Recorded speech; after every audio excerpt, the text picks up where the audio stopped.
তার মানে আমরা ডাইভার্সিফিকেশন স্ট্র্যাটেজি বলতে আমরা দুইটা স্ট্র্যাটেজির কথা বললাম, রিলেটেড ডাইভার্সিফিকেশন, আনরিলেটেড ডাইভার্সিফিকেশন। তো রিলেটেড ডাইভার্সিফিকেশন হলো adding new but related product or services, আর আনরিলেটেড ডাইভার্সিফিকেশন হলো adding new unrelated products or services. সংখ্যাটা দেখেছেন? একদমই easy. Adding new but related product, নতুন কিন্তু একই রকমের প্রোডাক্ট অর সার্ভিসেস, এটাকে আমরা হচ্ছে রিলেটেড ডাইভার্সিফিকেশন। আনরিলেটেড ডাইভার্সিফিকেশন হলো adding new and unrelated products or services. ঠিক আছে? তো এটা হলো আনরিলেটেড যখন বলা হবে, বাট বলা যাবে না, কারণ নিউ নতুন জিনিস এটা আনরিলেটেড হওয়ার কথা।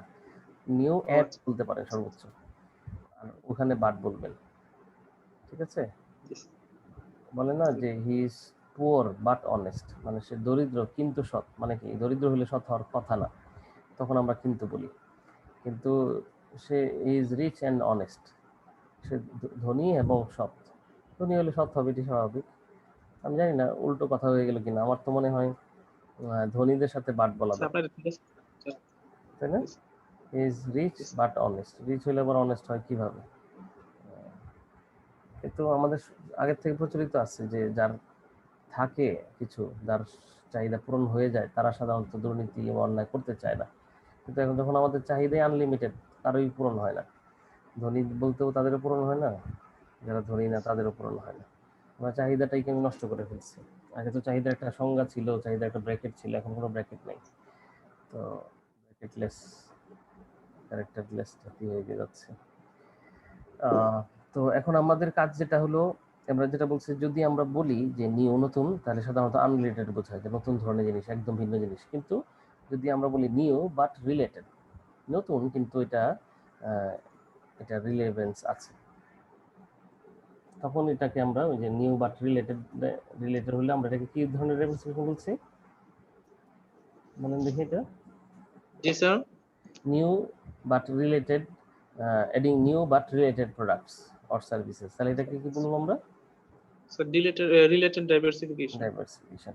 আর যদি বলি adding new and unrelated products or services, তাহলে এটা হলো আনরিলেটেড ডাইভার্সিফিকেশন। আনরিলেটেড ডাইভার্সিফিকেশন উদাহরণ হলো, কেউ ব্যবসা করতো সোপ, সাবানের, পরবর্তীতে সে ব্যবসা শুরু করে দিল এভিয়েশনের, অর্থাৎ বিমান চালানোর। ঠিক আছে? এটা আনরিলেটেড। আবার রিলেটেড হলো, কেউ আগে কোরিয়ার বিজনেস করতো, শুধু চিঠির পত্র, পরবর্তীতে সে মালামালের কোরিয়ার শুরু করে দিল। ঠিক আছে? অথবা আগে সে শুধু বাসের ব্যবসা করতো, প্যাসেঞ্জার নিতে আসতো, এখন সে মালবাহী জাহাজ, মালবাহী ট্রাক চালানো শুরু করে দিল। এগুলো রিলেটেড। যে বাস চালাইতো, বাসের কোম্পানি ট্রাক চালু করলে, ট্রাকের কোম্পানি বাস চালু করলে, এটা কি ধরনের ডাইভার্সিফিকেশন হলো? এগুলো রিলেটেড, কারণ একই রকমই তো ব্যবসা, শুধু বাসের জায়গায় ট্রাক হলো, কাছাকাছি। আর যদি বাসেই অন্যরকম বাসের মধ্যে থাকে, তাহলে এটাকে আবার কোনো ডাইভার্সিফিকেশন বলা যাবে না, তাহলে এটাকে প্রোডাক্ট ডেভেলপমেন্ট বলতে হবে। এই জন্য প্রোডাক্ট ডেভেলপমেন্টের সাথে অনেক সময় এটা একটা কনফিউশন তৈরি করে, তো আমরা এটা দেখে রাখবো। প্রোডাক্ট ডেভেলপমেন্টের কথা হলো, কোনো ধরনের নতুন কোনো কিছু যোগ করা হয় না, বরঞ্চ এইটারই নতুন ভার্সন আনা হয়, নতুন ধরন আনা হয়। নতুন কোনো প্রোডাক্ট কিন্তু আমি ব্যবসা শুরু করি না। বোঝা গেছে? হ্যালো, বুঝতে পেরেছেন না? তাহলে আমাদের একটা রিলেটেড ডাইভার্সিফিকেশন হলো অ্যাডিং নিউ বাট রিলেটেড। আসসালামু আলাইকুম। ওয়ালাইকুম আসসালাম। Adding new but related product, নতুন কিন্তু রিলেটেড প্রোডাক্ট। তো এটাকে আমরা বলছি রিলেটেড ডাইভার্সিফিকেশন। উদাহরণ হিসেবে বলছি যে বাস আগে প্যাসেঞ্জার নিত, এখন আমরা ট্রাকের ব্যবসা শুরু করে দিলাম, তাহলে নতুন কিন্তু তার খুব রিলেটেড। আচ্ছা, আর আনরিলেটেড ডাইভার্সিফিকেশন একটু দূরের সম্পর্ক ব্যাপার। হ্যাঁ, নতুন প্রোডাক্ট অবশ্যই আনছে, এডিং নিউ অ্যান্ড আনরিলেটেড, একেবারে আনরিলেটেড, এর সাথে কোনো সম্পর্ক নেই। ঠিক আছে? যেমন কিনা বাসের মালিক হঠাৎ করেই দোকান, কোকা কোলার দোকান দিয়ে বসলো, বাসের মালিক বাস চালাবে রাস্তায়, এখন দোকান দিয়ে বসলে হবে? তো এটাই, যদি দোকান দিয়ে বসে ম্যানুফ্যাকচারিং শুরু করে দেয় নতুন, তাহলেও এটা আমরা ডাইভার্সিফিকেশন বলবো, কারণ নতুন প্রোডাক্ট আসছে, এটি নিউ বাট আনরিলেটেড, কিন্তু সরি অ্যান্ড আনরিলেটেড, নতুন এবং আনরিলেটেড হয়ে গেছে, এই জন্য আনরিলেটেড ডাইভার্সিফিকেশন বলবো। আমার মনে হয় রিলেটেড আনরিলেটেড বুঝতে কষ্ট হওয়ার কথা না, ডাইভার্সিফিকেশন একটু বুঝে থাকে। শুধু একটাই প্রশ্ন থাকবে যে একটা ইস্যু মনে রাখতে হবে, সেটা হলো এই ডাইভার্সিফিকেশন স্ট্র্যাটেজি আর প্রোডাক্ট ডেভেলপমেন্টের জন্য সাথে কোনো ঝামেলা না হয়। প্রোডাক্ট ডেভেলপমেন্ট হলো প্রোডাক্টের নিজস্ব অবস্থা, নিজস্ব যে অবস্থাটা আছে, এই অবস্থাটাকে আরো মডিফাই করা হবে প্রোডাক্টটাকে, যাতে করে এই প্রোডাক্টটাকে আরো আকর্ষণীয়, আরো ভালো করা যায়। এটা হলো প্রোডাক্ট ডেভেলপমেন্ট। ঠিক আছে, ফ্লেভারটা আরো ভালো করা, প্যাকিংটা একটু ভালো করা, ইত্যাদি ইত্যাদি। অনেক সময় প্রোডাক্টের মধ্যে ওরা ব্যবস্থা করে অন্যরকম, যে এখন থেকে আগের চেয়ে আরো সমৃদ্ধ, আগের চেয়ে অনেক রিচ, এইসব কথা বলে, তাই না? এগুলো প্রোডাক্ট ডেভেলপমেন্ট আলাদা, কিন্তু এগুলো ডাইভার্সিফিকেশন না। ডাইভার্সিফিকেশন হলো এখন থেকে নতুন একটা প্রোডাক্ট চলে আসছে, কিন্তু নতুন প্রোডাক্টটা রিলেটেডও হতে পারে অথবা আনরিলেটেড হতে পারে। আচ্ছা, আরেকটা স্ট্রিং অফ স্ট্র্যাটেজিজ আছে, একটা গ্রুপ অফ স্ট্র্যাটেজি আছে, সেটা হলো আমরা বলছি ডিফেন্সিভ স্ট্র্যাটেজিস। মনে আছে বলেছিলাম তিনটা ডিফেন্সিভ স্ট্র্যাটেজি আছে, তিনটা। কি কি? তিনটা ডিফেন্সিভ স্ট্র্যাটেজিস বলেন তো নামগুলো। স্যার রিফেন্সমেন্ট, তারপরে হচ্ছে স্যার ডায়াবেটিস টিচার, তারপর হচ্ছে লিকুইডেশন। আবার বলেন অন্য কেউ, প্রথমটা হয়নি, সব ভালো হলো না। স্যার রিট্রেন্সমেন্ট। রিট্রেঞ্চমেন্ট, রিট্রেঞ্চমেন্ট, হ্যাঁ। তারপরে ডায়াবেটিস টিচার। ডাইভার্স টিচার, তারপরে লিকুইডেশন। লিকুইডেশন। মারুফ মানুষ কানেক্টেড আছেন, তো আপনি এগুলো বাংলা বলেন তো দেখি। রিট্রেঞ্চমেন্ট বাংলা মানে কি? রিট্রেঞ্চমেন্ট, ডাইভার্স টিচার, লিকুইডেশন।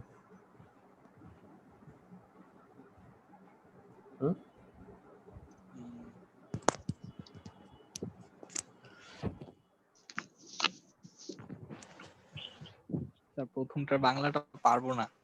রিট্রেঞ্চমেন্ট পারবেন না, সহজ তো, ছাঁটাই, কর্মী ছাঁটাই। আচ্ছা, তারপরে ডাইভার্স টিচার।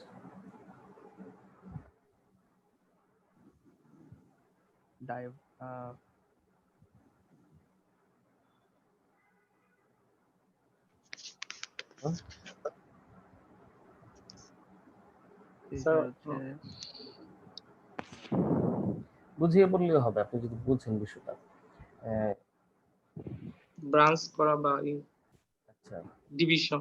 ডিভিশন করা, এটাকে ডাইভার্স টিচার বলছে। লিকুইডেশন,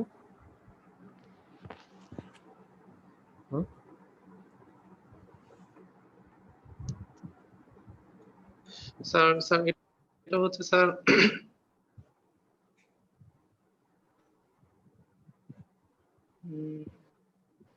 স্যার এটা বলতে পারবো না স্যার। সহজ, খুব কঠিন না। সেটা হলো আমরা যখন তিনটা রিট্রেঞ্চমেন্ট যখন বলছি, তখন বলছি খরচ কমানো।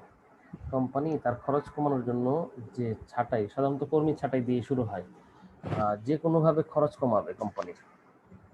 প্রায় এই যে করোনাতে হোক, বিভিন্ন জায়গায় হোক, মানুষ বিজনেস ভালো না গেলে সবার আগে চিন্তা করে কি, যে আমি কিভাবে আমার খরচ কমাইতে পারি। তো খরচ কমানোর জন্য সহজ পদ্ধতি হলো কর্মী ছাঁটাই করে দাও। আগে 10 জন লোক দিয়ে কাজ করতে, এখন 5 জনকে দিয়ে ওই একই কাজ নাও। তো তাহলে তো কি হলো, কাজের কাজও হলো, আর ওদিকে কর্মীর বেতনও কমে গেল। এছাড়াও আপনি আগের যে বিল্ডিংয়ে ভাড়া নিতেন, ওই ভাড়া বেশি হতো, এখন একটা ছোট বাসা দেখে ভাড়া নেন, তো আপনার খরচ কমে আসবে, তাই না? এই যে পদ্ধতিটা, এটাকে আমরা বলছি রিট্রেঞ্চমেন্ট। রিট্রেঞ্চমেন্ট হলো রিডিউসিং কস্ট। মানে হলো রিডিউসিং।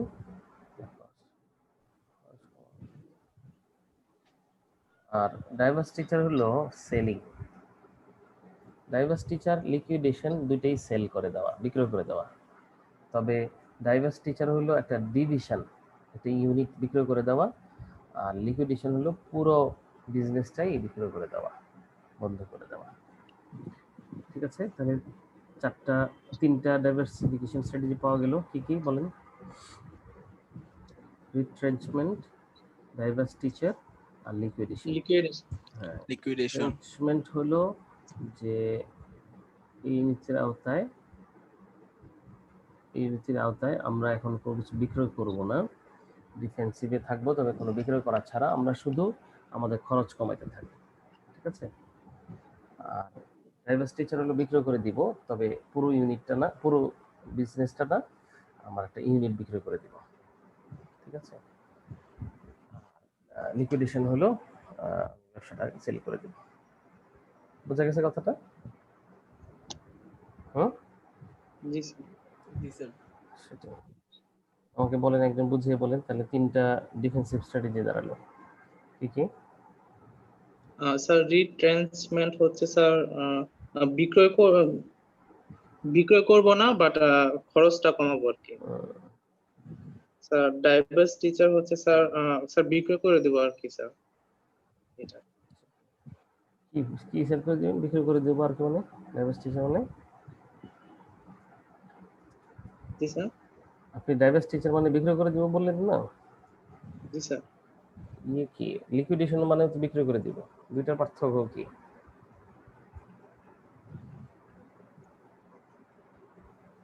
স্যার ডাইভার্স টিচার হচ্ছে স্যার স্যার লিকুইডেশন যেটা স্যার স্যার এটা পুরোটা বিক্রি করে দেবো আর কি।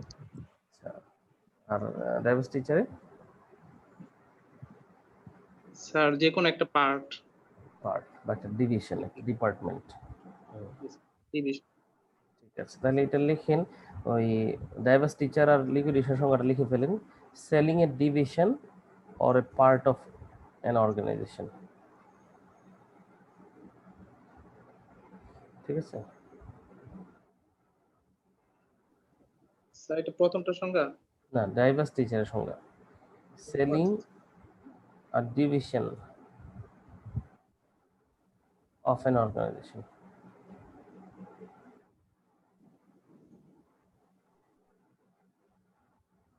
ঠিক আছে, কি লিখলেন? Divestiture selling, selling a division of a organisation. Right. Sir part লিখবো এটা। আচ্ছা লিখতে পারেন, পার্ট লিখতে পারেন। আসল কথা হলো সেলিং এ ডিভিশন আর পার্ট অফ an organization, কথাটা হয়ে গেল। পরেরটা ঠিক এইভাবে লিখেন, selling all of a company, selling the whole company। শেষ। Liquidation is selling the whole company. Retrenchment is reducing cost.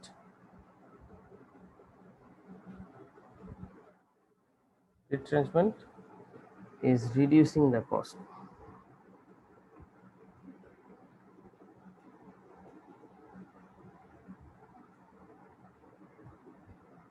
লিখছেন? জি স্যার লিখছি স্যার। আচ্ছা, বুঝতে পেরেছেন কি? জি স্যার। বুঝতে পারার কথা। আচ্ছা, এটা আপনাদের ইনশাল্লাহ ইয়ে থাকলো, মানে এইবার হোমওয়ার্কটা ভালো করে করবেন ইনশাল্লাহ। অর্থাৎ আমি যেটা চাচ্ছি যে আপনি 11টা স্ট্র্যাটেজির নাম, এগুলো সংজ্ঞা এবং এগুলো উদাহরণ, পরীক্ষায় উদাহরণ দিতেই হবে, উদাহরণ ছাড়া গ্রহণযোগ্য নয়, যে আপনি জানেন, বুঝতে পেরেছেন। সংজ্ঞাটা যদি সহজ করে দেওয়া হলো যেভাবে, তো উদাহরণটা তো আর দেওয়া হয়নি, উদাহরণগুলো আপনি মিলিয়ে নেবেন, দরকার হলে ক্লাসে একবার আলোচনা করে নেবেন কি উদাহরণ। আচ্ছা, আমরা ওই মাইকেল পোর্টারস 5 জেনারিক স্ট্র্যাটেজি গুলো পড়তে যাচ্ছিলাম 149 পৃষ্ঠায়, বুঝছেন? আচ্ছা, এখানে দেখেন যে মাইকেল পোর্টারের আগে আমরা 5 ফোর্সেস মডেল পড়েছি, এটা মডেল অফ কম্পিটিশন। এখন আমরা পড়তে যাচ্ছি যে 5 জেনারিক স্ট্র্যাটেজি। কারণ মাইকেল পোর্টার স্ট্র্যাটেজিক ম্যানেজমেন্টে একজন বড় ইনফ্লুয়েন্সিয়াল লিডার ব্যক্তি।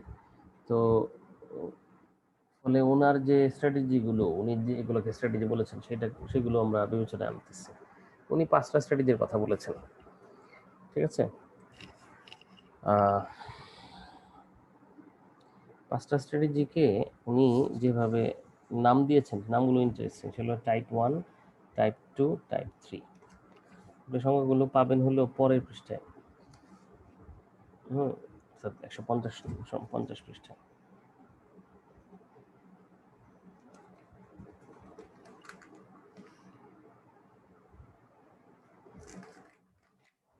এখানে তো কস্ট লিডারশিপ, আর হলো ফোকাস, আর ডিফারেন্সিয়েশন, এই 3টা কথা আর কি। অর্থাৎ কস্ট লিডারশিপ, ডিফারেন্সিয়েশন এবং ফোকাস, স্যার এটাকে এটা ভাগ কত করা। পেজে স্যার? এই যে 150।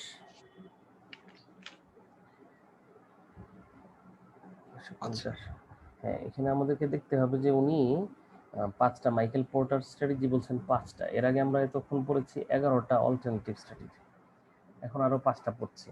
তো এই 5টা স্ট্র্যাটেজির নামগুলো, যেমন আগের নামগুলো শুনলে আমরা বুঝতে পারছিলাম যে কি স্ট্র্যাটেজি, কি তার অর্থ, কাজ। কিন্তু এখানে মাইকেল পোর্টার যে নাম দিয়েছেন, যে খুব ইন্টারেস্টিং ভাবে উনি বলেছেন type 1, type 2, type 3, type 4, type 5। ওনারা হয়েছিল নাম না দিয়ে নম্বর দিয়ে নামের কাজ চালিয়ে দিচ্ছেন। তবে হ্যাঁ, উনি একটা গ্রুপ করেছেন, বলেছেন যে স্ট্র্যাটেজি হবে 3 রকমের। এগুলোকে জেনারিক স্ট্র্যাটেজিও বলা হয়। এনিওয়ে, স্ট্র্যাটেজি হবে 3 ধরনের। একটা হলো কস্ট লিডারশিপ, আর একটা হলো ডিফারেন্সিয়েশন, একটা হলো ফোকাস। মার্কেটে সে যদি প্লে করতে চায়, অন্য 10 জনের সাথে টিকতে চায়, তাহলে তার একটা অবস্থান থাকতে হয়।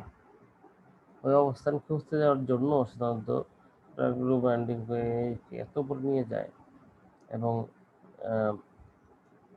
প্রোডাক্টগুলোর ব্যাপারে তারা এই পরিমাণ এফর্ট দিয়ে তাদের একটা পজিশন তৈরি করে ফেলে যে যার সাথে সাথে অন্য কোনো প্রোডাক্ট আসতে পারে না, তাদের সমসাময়িক হয় না তখন। তো এটা অনেকভাবে করা যায়। সেটা হলো কস্ট লিডারশিপের মাধ্যমে হতে পারে, অর্থাৎ তার চেয়ে কম কেউ দিতে পারে না, একই মানের জিনিস সেই সবচেয়ে কমে দিতে পারে। এইভাবে মার্কেটে লিডারশিপ পাওয়া যেতে পারে। যেমন কিনা বাংলাদেশ, আমাদের গার্মেন্ট ইন্ডাস্ট্রিতে আমরা লিডার। কিভাবে লিডার হইলাম? কারণ আমরা যত কমে প্রোডাক্ট বানিয়ে দিতে পারি, সুতা না, কিন্তু সুতা আমরা কমে তৈরি করতে পারি না, কিন্তু আমরা সুতার থেকে কাপড় বানিয়ে দিতে পারি যত কমে, সেলাই কাজ, গার্মেন্ট বানানো। তো এই নিটিং নিটিং এটাতে আমরা অনেক উন্নত, নিটওয়ার যে, কারণ এই যে নিট করা, অর্থাৎ এই যে সেলাই করার যে করে যে কাপড় বানানো, জামা বানানো, এর জন্য যে শ্রমিকের প্রয়োজন গার্মেন্টসে, তো এই শ্রমিকের বা খরচের হিসেবে আমরা অনেক কম খরচে চালাতে পারি, যেটা অনেক দেশে চিন্তা করতে পারে না, যে অর্ধেক দিয়েও সম্ভব না। তো এই যে কস্ট লিডারশিপ বলে এটাকে, যে কম খরচে দেওয়া। আর হলো ডিফারেন্সিয়েশন। ডিফারেন্সিয়েশন হলো আমাদের, দেখবেন জাতীয় প্রতীক, আমাদের জাতীয় প্রতীক বা আমাদের জাতীয় ফুল, জাতীয় ফল, এগুলো সবগুলো কিন্তু ডিফারেন্সিয়েশনের উদাহরণ। কারণ এটা আমাদের এখানে আছে, অন্য কোথাও নাই, সাধারণভাবে অন্য কোথাও এত পাওয়া যায় না। তখন আমরা এটাকে ডিফারেন্স, আমাদের জাতীয় বলে দিই। যেমন আমাদের রয়্যাল বেঙ্গল টাইগার, বাঘ তো অনেক রকমের আছে, কিন্তু বাঘ কিন্তু জাতীয় পশু না। আমাদের জাতীয় পশু হলো রয়্যাল বেঙ্গল টাইগার। এই রয়্যাল বেঙ্গল টাইগার, এই জাতীয় প্রজাতির বাঘ, এটা কোথাও পৃথিবীর কোথাও পাওয়া যায় না, আমাদের এখানে পাওয়া যায়। তো এটা আমাদের প্রতীক, ইউনিক। তো এটা এটা কেন করলো? যে এটা ডিফারেন্ট। শাপলা কি অন্যান্য দেশে হয়? হয় না, আমাদের দেশে হয়। তাও লাল শাপলা অনেক বেশি পাওয়া যায়। এই লাল শাপলা কিন্তু আমাদের জাতীয় ফুল না। জাতীয় ফুল কি লাল শাপলা নাকি সাদা শাপলা? না বলে সাদাটা। সাদাটা। কারণ কি, সাদাটা একেবারে ডিফারেন্সিয়েটেড, এটা ডিফারেন্ট, এটা সাধারণত পাওয়া যায় না। তো এইভাবেও হইতে পারে। আরেকটা হলো ফোকাস স্ট্র্যাটেজি। ফোকাস স্ট্র্যাটেজি হলো বিশেষ কোনো গ্রুপের জন্য, বিশেষ এক দল লোকের জন্য আলাদাভাবে তার আলাদা করে তৈরি করা। যেমন কিনা টেইলর, সে জামা তৈরি করে, আমার জন্য জামা তৈরি করে। আরেকটা টেইলর আছে যে কিনা জামা সাজিয়ে রেখে দেয়, আপনি এসে দোকান থেকে যেটা পছন্দ হয় কিনে নেবেন, যে ফ্রি সাইজ বলি। এটা হলো ফ্রি সাইজ। ফ্রি সাইজ কিন্তু আইদার কস্ট লিডারশিপে যাবে অথবা ডিফারেন্সিয়েশনে যাবে। কিন্তু যেটা ফ্রি সাইজ না, বানানো হয়, এটা আপনি ছাড়া অন্য কেউ নিতে পারবে না, তখন এইগুলোকে ফোকাস গ্রুপ বলা হয়। ঠিক আছে, সাধারণত যে কোনো মেনটেনেন্স এটা ফোকাস। চুল কাটেন আপনি, চুল, তো এই চুল কাটাটা কি হবে, এটা ফোকাস, কারণ ওই ব্যক্তির সাথে সম্পর্কিত। ঠিক আছে, অর্ডার দিয়ে কিছু বানাচ্ছেন, তাহলে এই অর্ডারটা আপনার হয়ে গেল, সে পরিশ্রম করার পর পছন্দ হোক বা না হোক উচিত হলো নেওয়া, কারণ কি এটা ফোকাস ছিল। বোঝা গেছে কথাটা? তো এটাকে এই যে 5টা স্ট্র্যাটেজিকে এই 3টা ভাগে ভাগ করে দিয়েছে, অর্থাৎ একটা হলো কস্ট লিডারশিপ, ডিফারেন্সিয়েশন আর ফোকাস, 3টা গ্রুপে ভাগ করে দিয়েছে, type 1, type 2, type 3, type 4, type 5। আপনি আগে বলেন 3টা জিনিস স্ট্র্যাটেজি 3 রকমের বুঝতে পেরেছেন কিনা, পোর্টারের 3 রকমের স্ট্র্যাটেজি, 3 টাইপস অফ, 3 গ্রুপের স্ট্র্যাটেজি। একটা গ্রুপ হলো কস্ট লিডারশিপ, একটা হলো ডিফারেন্সিয়েশন, একটা হলো ফোকাস। বুঝতে পেরেছেন? স্যার লাস্টের দুইটা স্যার ক্লিয়ার, ফার্স্টেরটা একটু আরেকবার বললে ভালো। কস্ট লিডারশিপটা, জি স্যার। কস্ট লিডারশিপটাই তো সবচেয়ে সহজ। সেটা হলো সে একই রকম প্রোডাক্ট দেয় কিন্তু সবচেয়ে কম দামে দেয়, যেরকম চাইনিজ প্রোডাক্ট। চায়না মানে হলো কম দাম, অথবা জিঞ্জিরা প্রোডাক্ট, দেশি দেশি অবশ্য কোয়ালিটি মেনটেন করে কিনা, কিন্তু চায়না এটা করে থাকে, দেশি করে না। হয়তো চায়না করে থাকে। পৃথিবীতে সমস্ত প্রোডাক্টের হিসেবে তারা এই কস্ট লিডারশিপ এনশিওর করছে যে আপনি যা দেন আমি তাই দিব, কিন্তু আমি কমে দিব। বাংলাদেশ যেমন করেছে হলো নিট ওয়ারে, যে কাপড় বানানো গার্মেন্টস ইন্ডাস্ট্রিতে কাপড় তো বানাইতে হয়, বানিয়ে বিক্রি করতে হয়। তো বানানোর ক্ষেত্রে বাংলাদেশ যে কাজটা করেছে, পৃথিবীতে সুতা অন্যরা দিয়ে যায়, কাপড় অন্যরা দিয়ে যায়, ডিজাইন অন্যরা দিয়ে যায়, কিন্তু সে যে বানিয়ে দেয় না কাপড়, এটা কস্ট লিডারশিপ। পৃথিবীর মধ্যে সবচেয়ে কম খরচে সবচেয়ে ভালো কাপড় বানাইতে পারে। বুঝা গেছে কথাটা? তো এটাকে কস্ট লিডারশিপ বলি, অর্থাৎ একই কোয়ালিটির প্রোডাক্ট আপনাকে সবচেয়ে ভালোভাবে দিচ্ছে, ভালো কম দামে দিচ্ছে। ওয়ালমার্টের একটা স্লোগান আছে, অলওয়েজ লো প্রাইস, সব সময়ই কম দাম, সারা বছর সবচেয়ে কম দামে আমার কাছে পাবেন। কিছু দোকান থাকে আমরা ওই দোকানে যাই, এই জন্য কম দামি জিনিস পাওয়া যাবে। ঠিক আছে, এই যে পজিশনটা, এটাকে আমরা কস্ট লিডারশিপ বলছি। ঠিক আছে, 3টা গ্রুপ কি ক্লিয়ার না? জি স্যার। কস্ট লিডারশিপ, তারপরে হলো ডিফারেন্সিয়েশন, আরেকটা ফোকাস গ্রুপ। আচ্ছা, কস্ট লিডারশিপের আর কোনো উদাহরণ কেউ বলতে পারলে বলেন দেখি।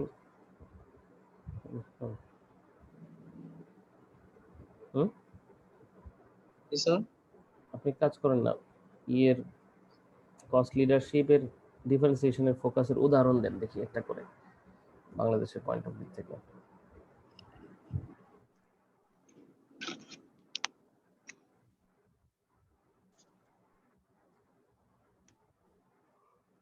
একটু পরে আসি, আমরা এখন এই টাইপ 1 টাইপ 2 তে চলে যাই।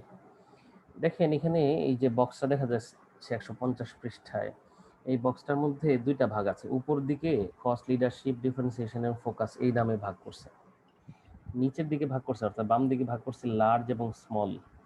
এই লার্জ আর স্মল হইল সাইজ অফ দ্য মার্কেট, অর্থাৎ মার্কেটটা যদি লার্জ হয় তাহলে একরকম, স্মল হইলে আরেক রকম।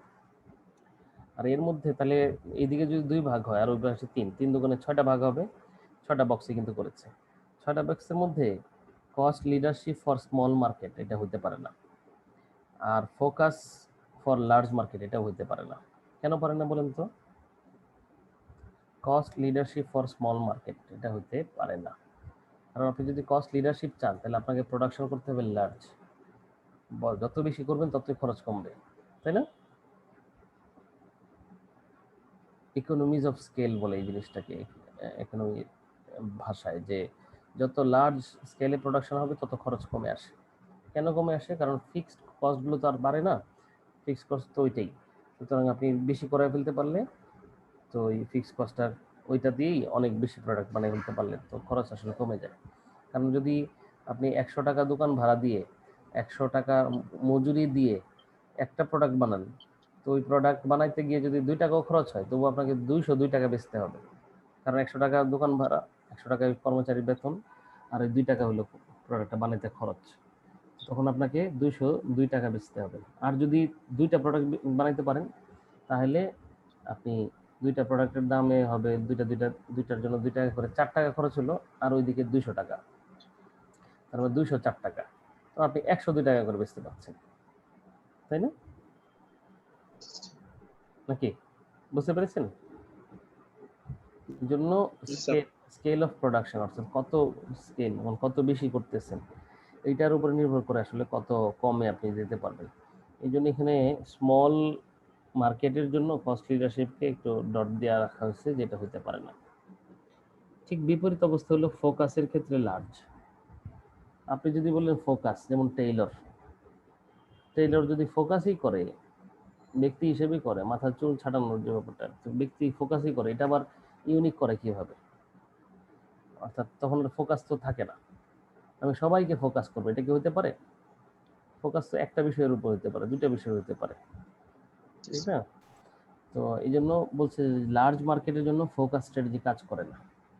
তাহলেই 6টার মধ্যে 2টা বক্স গন, বাকি 4টা হলে 4টার মধ্যে টাইপ 1 টাইপ 2 এভাবে ভাগ করে দেওয়া আছে। খেয়াল করেন, টাইপ 1 টাইপ 2 হলো কস্ট লিডারশিপ লো, অর্থাৎ for small market if he is the leader.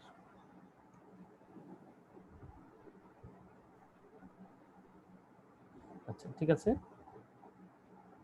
R type 1 type 2 কিসের? কস্ট লিডারশিপে। আর টাইপ 3 হলো ডিফারেন্সিয়েশনের জন্য, আর টাইপ 4 এবং টাইপ 5 হলো ফোকাসের জন্য। তবে ডিফারেন্সিয়েশনের কস্ট লিডারশিপে তো একটা বক্স খালি ছিল, এই বক্সটা আমরা মানে আগেই দাগ দিয়ে দিচ্ছি, এটা এখানে হতে পারে না। সুতরাং বক্স বাকি একটাই রইল, ওই একটার মধ্যে টাইপ 1 টাইপ 2 দুইটাই দিয়ে দিলাম। আবার দিকে ফোকাসের মধ্যেও একটা বক্স অলরেডি ডট দিয়ে দিচ্ছিলাম, যেখানে হইতে পারে না, কারণ ফোকাস ফর লার্জ এটা হতে পারে না। ফলে টাইপ 4 এবং টাইপ 5 এই দুইটাই একটার মধ্যে, স্মলের মধ্যে ওখানে দিয়ে দিলাম বক্সের মধ্যে। আর বাকি রইল টাইপ 3। টাইপ 3 আবার ডিফারেন্সিয়েশন তো কোনো ফাঁকা ছিল না, সবই ওকে ছিল, সব বক্সে দেওয়া যায়, তো টাইপ 3 দুইটাতে দিয়ে দিলাম। এই বক্সটা কি না দেখে আঁকতে পারবেন? হ্যালো? জি স্যার, স্যার লাস্ট তো উপরে থাকবে। না, যদি আপনি করতে চান যে এই ফিগারটা আঁকার জন্যে লার্জ লার্জটাকে মার্কেটটাকে নিচে দিলেন, স্মল উপরে দিলেন, তো সেই ক্ষেত্রে লার্জ মার্কেট নিচে চলে আসলে এই দাগ দেওয়াটা নিচে থাকবে না, অর্থাৎ যে আপনি খালি বক্সটা খালি, এই বক্সে কিছু নাই, এই কথাটা বলার জন্য আপনি কোথায় তখন দাগ দিবেন? নিচে দিয়ে রাখবেন দাগ? না স্যার, তাহলে উপরে দাগ দিতে হবে স্যার। হ্যাঁ হ্যাঁ, আসলে আপনাকে মিলাতে হবে যে কস্ট লিডারশিপ যে ইস্যুটা, এটা কখনো স্মল মার্কেটে হতে পারে না। জি স্যার। কস্ট লিডারশিপ আর স্মল, এইটা মিলিয়ে দেখবেন কোন জায়গায় কোন বক্সটাতে এই দুইটা মিলল, যে কস্ট লিডারশিপ আছে আবার স্মল, তাহলে এটাকে দাগ দিয়ে দেন, কেটে দেন, অথবা একটা হাইফেন দিয়ে রাখেন, যেভাবে বোঝা যায় এই বক্সটা খালি। আবার ফোকাসকে খুঁজে বের করেন, ফোকাস লার্জ মার্কেট কোথায়, ফোকাস আর লার্জ যেখানে এসে মিলবে ওটাকে আপনি ডট দিয়ে দেন। ঠিক আছে, ঠিক আছে কথাটা। তো আমরা type 1 type 2 type 3 type 4 type 5 বুঝলাম। তো এটা তো আঁকতে পারলাম সবাই, না? মারুফ বা সোহাগ কেউ কি এঁকেছেন? অন্য কেউ? ইফরাত তো জয়েন করছেন, ভালো, উনি মনে অফিসে চলে জি গেছে। স্যার, রেখেছি স্যার। দেখানো যাবে? না, জি স্যার, দেখানো যাবে স্যার, দেখাচ্ছি। ইফরাতের বই থাকলে ইফরাতও খুঁজে বের করতে পারে। আমরা 150 পেজে আছি।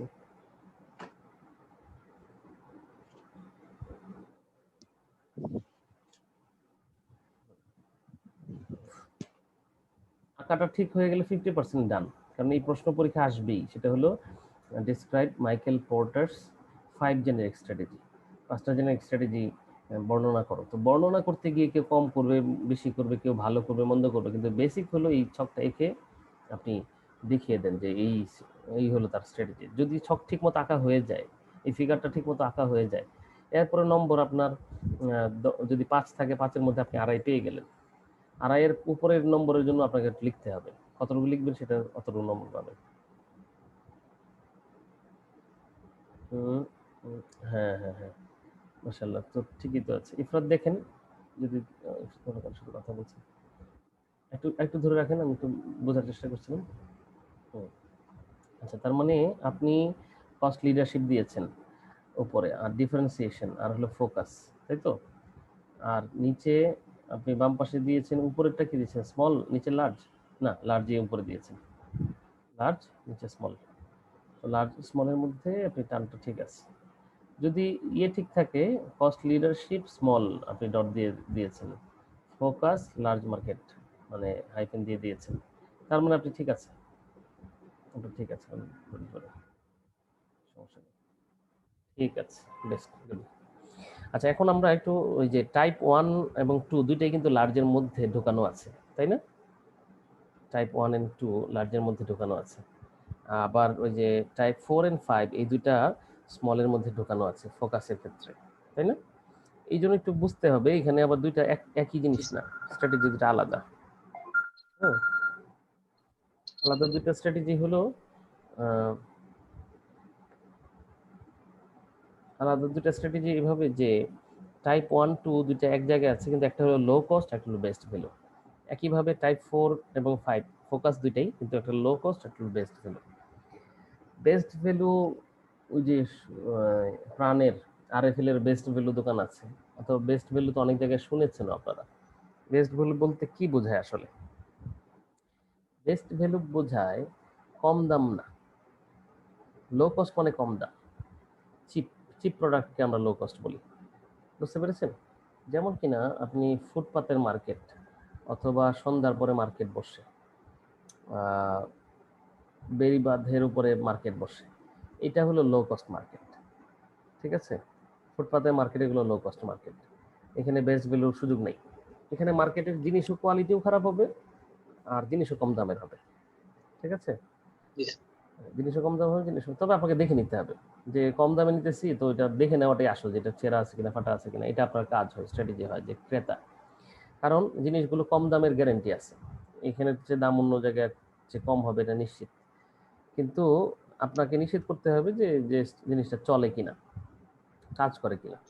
বেশিরভাগ ক্ষেত্রে এগুলো কোনো ওয়ারেন্টি গ্যারেন্টি কিছু থাকে না, কারণ ওরা বিক্রয় করেছে, আপনি দেখে বুঝে নেবেন, না চললে কিন্তু কোনো ফেরত আনতে পারবেন না, ঠিক আছে? তো এইগুলো হলো লো কস্ট মার্কেটের উদাহরণ, যেখানে কিনা কস্টের ব্যাপারে লিডারশিপ তাদের আছে। ফর এক্সাম্পল, আমরা ওই যে লার্জ মার্কেটে কস্ট লিডারশিপ হিসেবে বলি, তারা ইয়েতে দিচ্ছে, লো কস্টে দিচ্ছে কস্ট লিডারশিপ, অর্থাৎ কম দামে দিব আমি, সবার চেয়ে কম দাম আমি দিচ্ছি, জিনিসটা কোনোভাবে চলে। বাংলাদেশে যেমন জিঞ্জিরা মার্কেট বলেন, ওদের তো এটা এসে আপনি দোকান থেকে কিনে এনে বাসায় একটা সুইচ লাগালেন, ব্যাস এতটুকুই, একবার চলছে, তারপরে শেষ শেষ, কোনো সমস্যা নেই, ওরা চালাইতে পারলেই হলো। গাড়ির স্টার্ট, কোনো একটা গাড়ির মাংস নষ্ট হয়ে যাচ্ছে, তো এটার পার্টস, স্পেয়ার পার্টস, জিঞ্জিরার প্রোডাক্ট হলে এটা লো কস্ট। এটা কি কি টাইপ হলো? টাইপ 1 লো কস্ট, কম দাম, কোনোভাবে এটা চলবে, ব্যাস কাজ চালায় নিলেন, খরচ সবচেয়ে কম। যদি বা গাড়ির উদাহরণটাতে কস্ট লিডারশিপ আসে না, গাড়ির উদাহরণে ফোকাস আসে, অর্থাৎ যে আপনার বিশেষ সমস্যা সমাধান করেছে সবচেয়ে কম দামে, এটাকে লো কস্ট, টাইপ 4 বললাম এটাকে। অর্থাৎ এইখানে যে লো কস্ট বলতে যেটাকে বোঝায়, টাইপ 1-এও আছে এই কথাটা, টাইপ 4-এও আছে। একটা হলো কস্ট লিডারশিপে লো কস্ট, আর একটা হলো টাইপ 4-এ ফোকাসে লো কস্ট। উভয় ক্ষেত্রেই লো কস্ট বলতে বোঝায় যে আপনি কম খরচে, সবচেয়ে কম কম খরচ করে আপনি যখন কাজটা করতে পারেন, এটাই যখন আসল বিষয়, তখন এটাকে লো কস্ট বলছি। তো আর বেস্ট ভ্যালু হলো, হ্যাঁ, এখানে যে জিনিসের যত দাম হওয়া দরকার ওই হিসেবে, ঠিক আছে? মানে আপনাকে বলা হলো কি যে বেস্ট ভ্যালু কোনটা, একটা ল্যাপটপ 9,000 টাকা একটা ল্যাপটপ পাওয়া যায়, 8,000 টাকা একটা ল্যাপটপ বানাই দিল আপনাকে, ঠিক আছে? সবচেয়ে কম দামে একটা প্রসেসর, সবচেয়ে মানে কোনোভাবে একটা ল্যাপটপের মনিটর ইয়ে সহ একটা ল্যাপটপ হয়ে গেল 8,000 টাকা দিয়ে।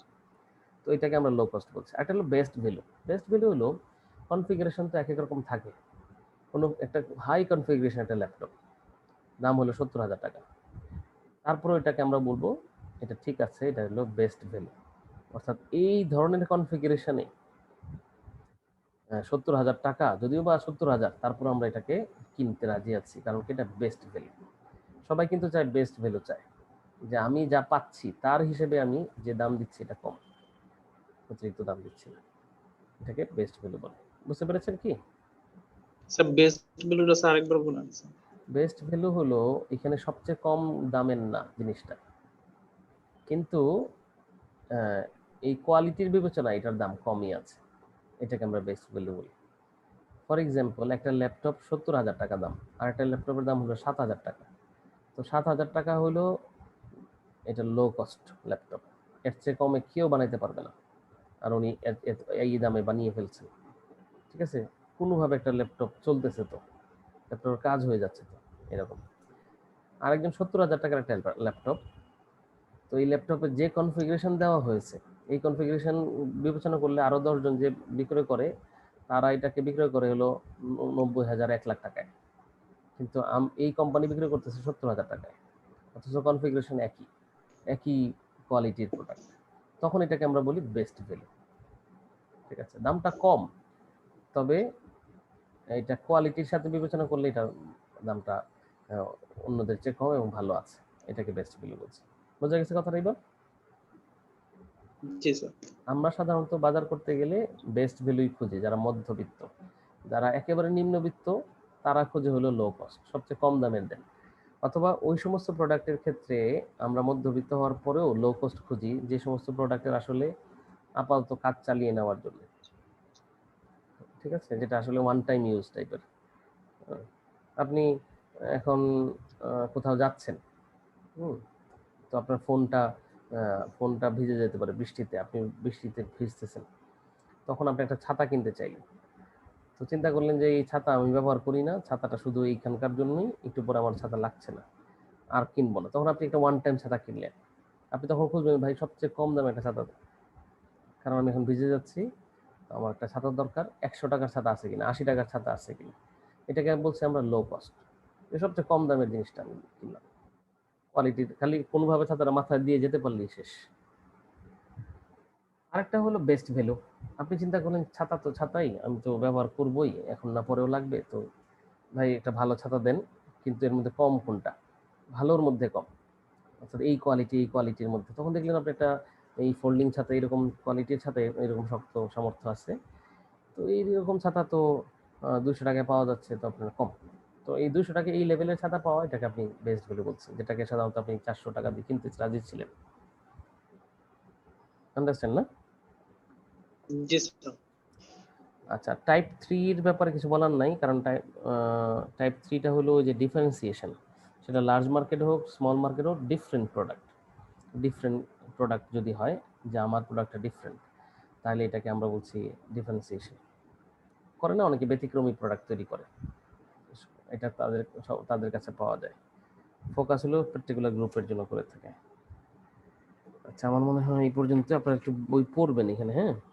আবার একটু আমি রিভিউ করি। কস্ট লিডারশিপ হলো এমফাসাইজ প্রোডাক্ট, এটা পাবেন হলো 149 পৃষ্ঠায়। ঠিক আছে, কস্ট লিডারশিপ পেয়েছেন?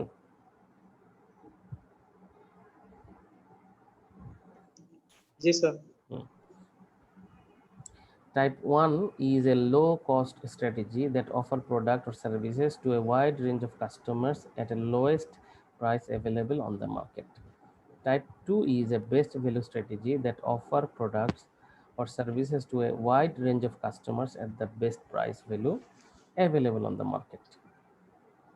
The best value strategy aims to offer customers a range of products and services at a lowest price available compared to rival products with similar attributes.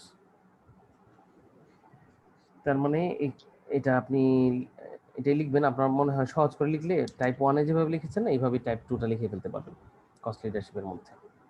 তার মানে টাইপ 1 এ কি বললাম, type 1 is a low cost strategy, যেটা offer করে wide range of customers, অনেক ব্যাপক wide range of product না, কিন্তু ওয়াইড রেঞ্জ অফ কাস্টমার্স। হ্যাঁ, ওয়াইড রেঞ্জ অফ কাস্টমার, অনেক ধরনের কাস্টমার এটা আছে, ব্যবহার করার লোক আছে, at a lowest price in the market. ঠিক স্যার আছে, লাইনটা তো খুঁজে পাচ্ছি না স্যার।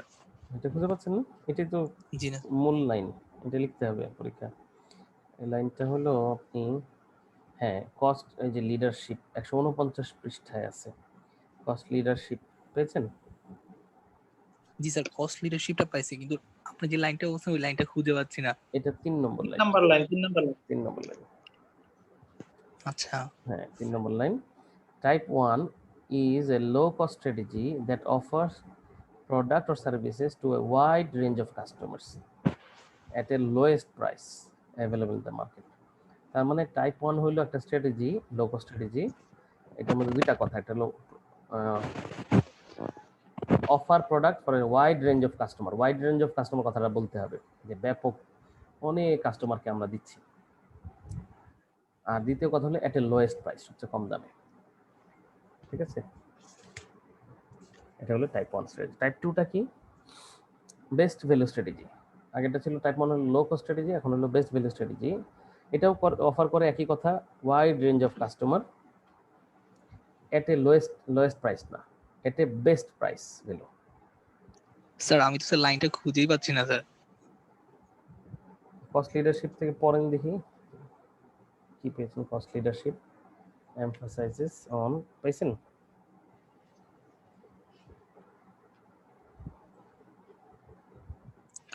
স্যার, আমি তো স্যার লাইনটা খুঁজে পাচ্ছি না স্যার। হ্যাঁ, আপনাকে তো আমরাও খুঁজে পাচ্ছি আমার না। আপনি কস্ট লিডারশিপটা কোথায় পেলেন? পড়তে থাকেন তাহলে। স্যার এটা স্যার 149, স্যার এটা 149 পেজে নিচে। নিচে? ও নো, এই জন্য কি 100 পাচ্ছেন না? আমরা তো উপরে আছি। মাইকেল পোর্টারস 5 জেনারিক স্ট্র্যাটেজির এই 149 পেজের দ্বিতীয় প্যারাগ্রাফটা কস্ট লিডারশিপ শুরু হয়েছে, খেয়াল করছেন? আচ্ছা স্যার, হ্যাঁ স্যার। ওখান থেকে তৃতীয় লাইন ওই প্যারাগ্রাফের, টাইপ 1 ইজ এ, পেয়েছেন? জি স্যার, হ্যাঁ, স্যার। এখন আপনি মনোযোগ দেন আগে। দুইটা টাইপ 1 টাইপ 2 এর সংজ্ঞাটা লিখতে হয় কিভাবে? লিখতে হবে এইভাবে, টাইপ 1 হলো low cost strategy, type 1 is a low cost strategy. আচ্ছা, তার মানে এটা একটা কথা গেল, লো কস্ট স্ট্র্যাটেজি। এটা অফার করে wide range customer at a lowest cost, at a lowest price.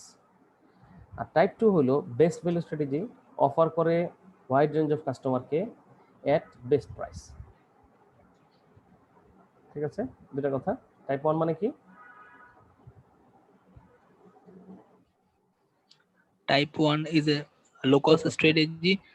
এটা হচ্ছে a wide range of customers offer করে টু অফার করে to wide range of customer, offer to wide range of wide range customer of customer at at lowest price.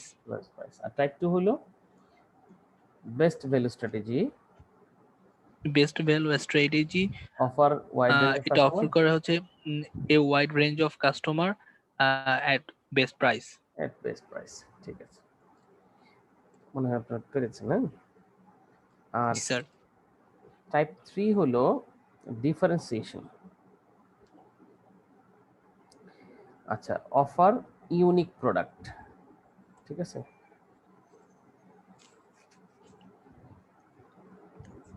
To price sensitive customer. লিখে রাখতে পারেন, কারণ এইভাবে তো বইয়ের মধ্যে তো ডিটেল লেখা, বইয়ের সংখ্যাটা তো বড় হয়, আমরা তো বোঝার জন্য সংক্ষেপে বলি। ঠিক আছে, লেখেন টাইপ 3 হলো, এটা, type 3 is differentiation strategy offer to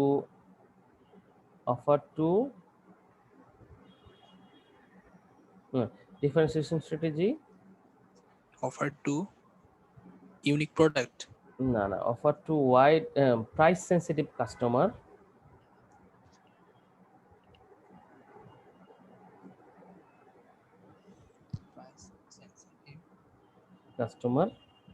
with unique product.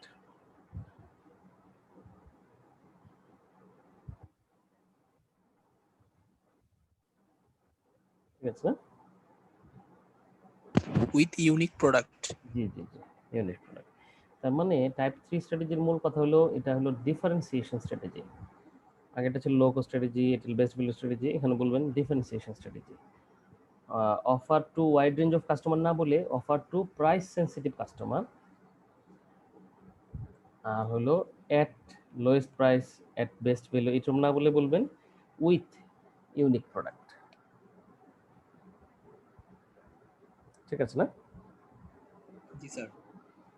ওকে, এখন হলো টাইপ 4 এবং টাইপ 5। টাইপ 4 এর ক্ষেত্রে লিখেন type 4 is a low cost focus strategy.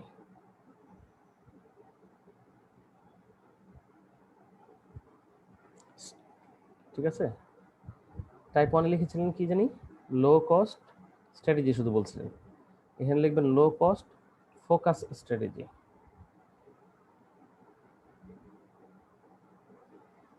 Low cost focus strategy offer to small range of customer at lowest price.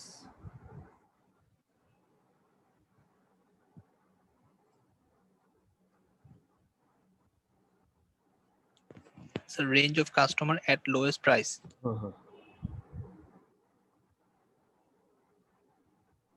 আমি চ্যাটের মধ্যে লিখে দিই না? স্যার লাগবে না স্যার, লাগবে না? আমরা লিখতে পারতেছি। হ্যাঁ sir.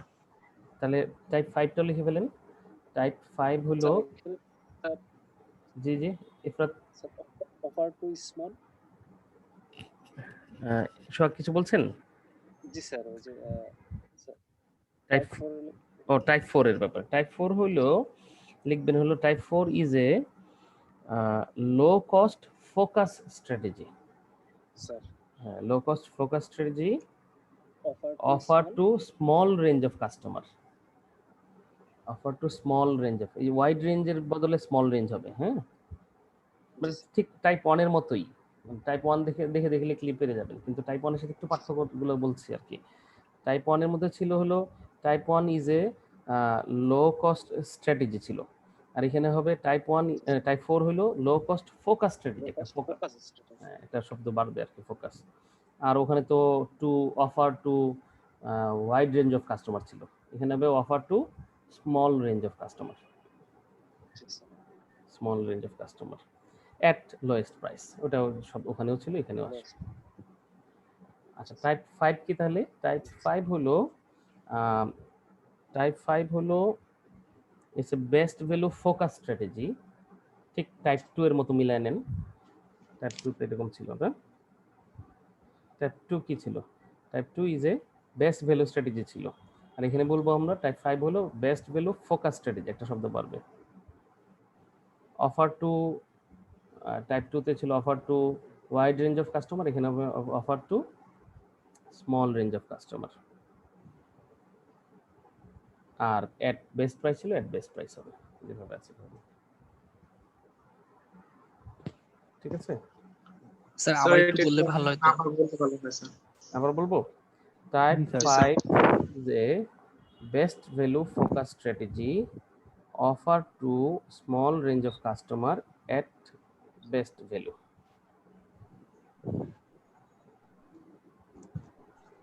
Sir best value focus strategy, তারপর আপনি type offer to a small offer to small range of customer at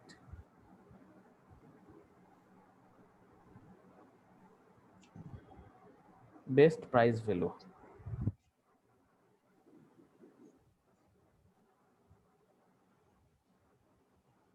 ঠিক আছে? স্যার এক্সামে স্যার আপনি যেভাবে দিয়েছেন স্যার এভাবেই তো স্যার আমরা লিখবো ডেফিনেশন গুলো। ডেফিনেশন গুলো বইয়ের থেকে লিখতেও পারেন, কোনো সমস্যা নেই।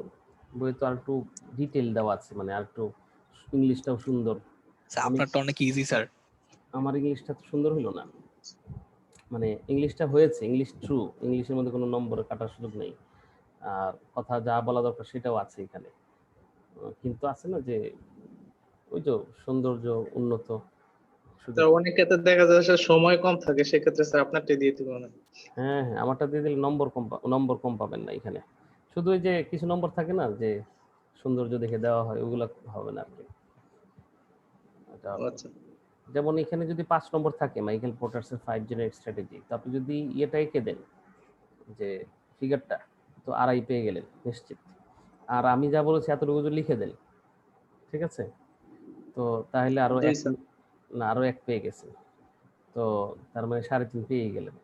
এরপরে সৌন্দর্য বা আরো কিছু উদাহরণ দিয়েছেন আর একটু লিখেছেন, যে যা লিখেছেন সেই হিসেবে আধা 1, আপনি তো 5-এ 5 পেয়ে যেতে পারেন না, তো 3.5-এর পরে 4ও পাবেন, কেউ 4.5ও পাবে, কেউ 3.5 পর্যন্তই পাবে।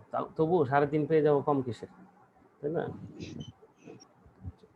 তো এটা আর কি আমি বললাম আর কি, অন্তত কথাটা হয়ে গেল। আচ্ছা আমি একটু 1 2 3 শুনতে পারবো কারো কাছ থেকে? কেউ বলেন 1 কি, 2 কি, 3 4 5।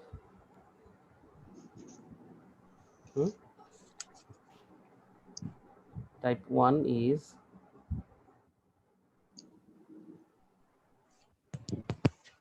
স্যার আমি Type 1 type 1 is a low cost price. না, type 1 is low cost strategy. It offer করে a wide range of customer at the lowest price.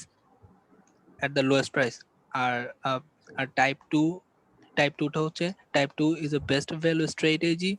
that offer এটা অফার করে হচ্ছে to a wide range of customer at best price. তারপর price, type 3 টা best price value. best price value. R type 3 is a differentiation to price offered. Differentiation strategy Differentiation strategy that offer to strategy to price offer to price sensitive customer with unique product. right. Type 4 is So a type 3 আবার বলি আমি, একটু হয়তো confusion আছে। Type 3 is a differentiation strategy that offer product to price sensitive customers with unique product. ঠিক আছে। Type 4 is sir type 4 টা বলবো নাকি টাইপ হ্যাঁ, 3 টা আবার বলবো? না টাইপ 4 টাই বলেন, টাইপ 3 তো মনে হয় ঠিক আছে এখন। Type 4 is a focus type 4 is a focus strategy Focus না, offered to low cost small focus strategy. Type 4 is a low cost focus strategy. low cost focus strategy offered to small range of customer at lowest এইগুলোর price. মধ্যে একটা that আসে, হ্যাঁ লিখতে গেলে আসবে that offer to that offer to to a small range of customer at lowest price. ঠিক আছে। আর type 5 uh, type 5 is type 5 is best value focus strategy offered to a That- small that range offer of to- customer that offer to a small range of customer at best price value. Right, সুন্দর। ঠিক আছে, আমার মনে হয় আপনারা পেয়ে গেছেন। হ্যাঁ, যথেষ্টই হয়েছে। পরীক্ষা পারলেই হয় এখন। কামরুল ঠিক আছে? জি স্যার। আচ্ছা, আরো কয়েকটা প্রশ্ন এখানে আছে, আপনি আমার মনে হয় বই পড়ে নিলেই হবে, বুঝিয়ে দেওয়ার কিছু নাই এখানে। হ্যাঁ, যেমন ওই যে দেখলাম যে মিনস অফ অ্যাচিভিং স্ট্র্যাটেজি, কিভাবে স্ট্র্যাটেজি অ্যাচিভ করা যায়, কোঅপারেশন এমং কম্পিউটারের মাধ্যমে কোঅপারেশন হতে পারে, জয়েন্ট ভেঞ্চার পার্টনারশিপ হতে মার্জার হইতে পারে। ঠিক আছে, তো এইগুলো একটু পড়ে নেবেন হয়তো। আর বাকি ঠিক আছে, আর কিছু আসার নাই এখান থেকে। তারপর আমি ইনশাল্লাহ কোশ্চেন দিয়ে দিব। স্যার আমি আসছি স্যার, আমার অফিস শুরু হয়ে গেছে স্যার, আমি আসছি। হ্যাঁ, আসসালামু আলাইকুম। ইফরাতের জন্য সালাম। ওয়ালাইকুম আসসালাম।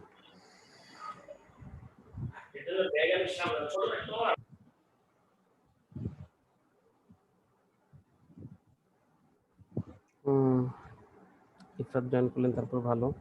এখন আমরা ইয়ে করি, ওই যে চ্যাপ্টার 5 তো হয়ে গেল, চ্যাপ্টার 6 নেক্সট ক্লাসে পড়বো, ফ্রাইডেতে, নেক্সট ফ্রাইডেতে।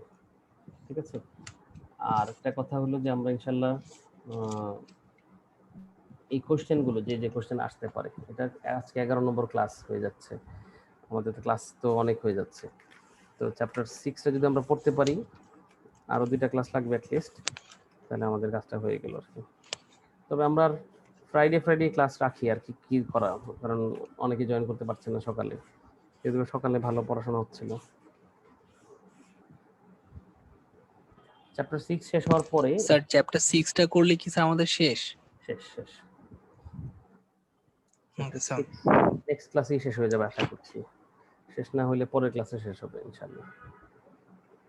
তো ক্লাসের সংখ্যাও তো কম হলো না, আজকে 11 নম্বর ক্লাস হয়ে গেল। তো নেক্সট ক্লাসে 12 নম্বর ক্লাস ইনশাআল্লাহ আমরা চ্যাপ্টার 6 শেষ করার চেষ্টা করব। সম্ভবত হবে না, তারপর একটা ক্লাস লাগতে পারে, কারণ চ্যাপ্টার 6টা অনেকটা ম্যাথমেটিক্যাল টাইপের। ওই যে ইএফই আইএফই ম্যাট্রিক্সের মতো, এখানে স্পেস ম্যাট্রিক্স করতে হবে আমাদের, একটা ম্যাট্রিক্স, তারপরে একটা বিসিজি ম্যাট্রিক্স আছে, এটা করতে হবে, তারপরে কিউএসপিএম ম্যাট্রিক্স আছে, কিউএসপিএম ম্যাট্রিক্স অ্যাটলিস্ট 4টা ম্যাট্রিক্স করতেই হবে। তো ওইগুলো এটা যন্ত্রণা বিষয় আসলে, তবু আপনারা পেরে যাবেন ইনশাআল্লাহ, কিছু তো আপনার বেসিক তৈরি হয়েছে। তো ঠিক আছে, বেস্ট অফ লাক, আপনার নেক্সট ক্লাসে দেখা হবে আশা করছি ইনশাআল্লাহ। জি, আসসালামু আলাইকুম আর স্যার, স্যার। হ্যালো বলেন। স্যার আমি স্যার আপনাকে স্যার হোমওয়ার্কটা স্যার মেইল করেছিলাম গতকালকে রাতে। ভালো করছেন তো মেইলটা, আমি যদি বা খুব আশাবাদী ছিলাম না যে সবাই মেইল করবে, তারপরে আজকে কিন্তু কোনো হোমওয়ার্ক দেওয়া হয়নি আজকের ক্লাসে। আজকের ক্লাসে বরঞ্চ হোমওয়ার্ক হবে হলো নেক্সট ক্লাসে পড়াটা একটু দেখে রাখতে পারেন শুক্রবারের আগে। ঠিক আছে, জি আচ্ছা স্যার, আমাদের স্যার শুক্রবারে স্যার ক্লাস হবে, এর ইনশাআল্লাহ। মধ্যে স্যার আর ক্লাস হবে না? আরো ক্লাস চাচ্ছেন? আজকে তো সোমবার। Okay sir. স্যার শুক্রবার সকালে? না, শুক্রবার স্যার সকালে হলে তো স্যার ভালো হইতো শুক্রবারে। সকালবেলা তো ক্লাস আছে আমাদের। সকালবেলা আমার জন্য ভালো, কিন্তু আপনার ফাঁকা নাই বলি হচ্ছে না আসলে। ঠিক আছে, দুপুরের স্লটেই হবে ইনশাআল্লাহ, 2:30টার সময় ইনশাআল্লাহ। Okay sir. ঠিক আছে, ওকে স্যার, আসসালামু আলাইকুম। ওয়ালাইকুম